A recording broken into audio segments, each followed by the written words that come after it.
How many times are Kobe fans gonna defend him for looking like the old white guy at the YMCA running up and down the court? Kobe, man, you were great. Rest in peace to your career.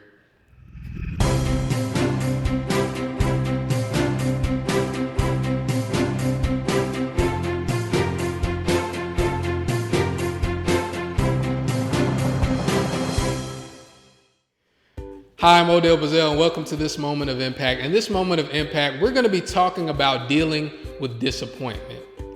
One thing that you've got to know and understand in your life is that you're going to be disappointed a lot.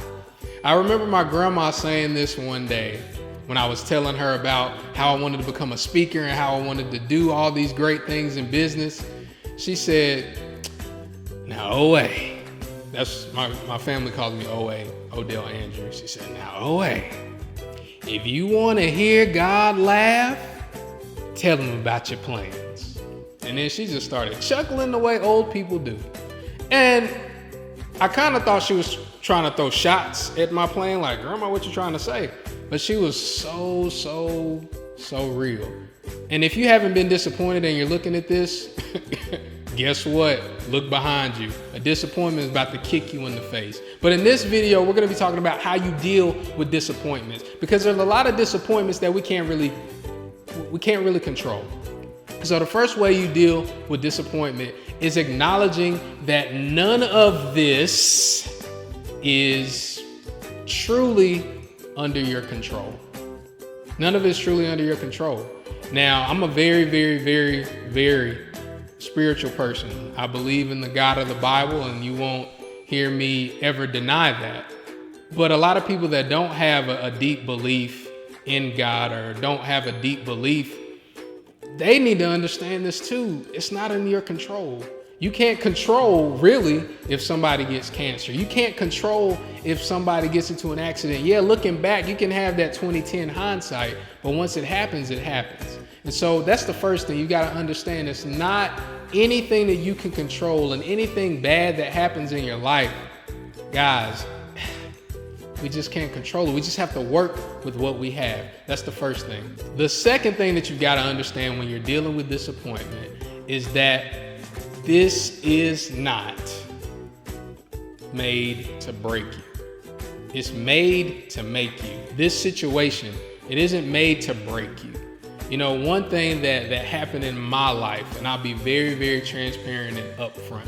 My wife and I were trying to have our second child, and it was just taking years and years, and we didn't know what the problem was. Came to find out that something had been messed up inside my wife through her first pregnancy. It was terrible, because outside of divine intervention or very expensive procedures, she probably won't naturally be able to have another child, and we won't.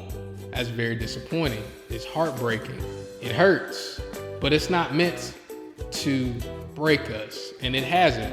Now we're in the process of adopting some children, and we feel a lot better about how life is moving. Now, that doesn't make it okay. That doesn't mean that every single day you're going to be like, "Oh, this disappointment is just, I'm so great about it." No, you're going to have your time. And that's the third thing that you need to do when dealing with disappointment. You need to grieve your losses. You need to grieve your losses.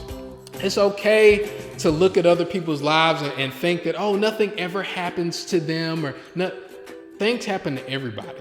If you're complaining about, oh, I don't have a lot of money, there's somebody else that's got millions of dollars, but they're lonely every night. If you're complaining about, oh, my mom or my granddad or somebody died, guess what? There are orphans out there that either their parents died and they never knew them, or their parents just couldn't take care of them or didn't want them. Tragedies are all across the table in everybody's life. And here's one thing I heard as we close this moment of impact. If you look at your problems and your disappointments and you put them on the table, and you sit across from somebody else and they put their problems and their disappointments on that same table, a lot of times you'll want your disappointments. So understand, everybody's going through something. They are about to go through something, or they're just getting out of something. Be kind, and you can make an impact on people. I'm Odell Bazell.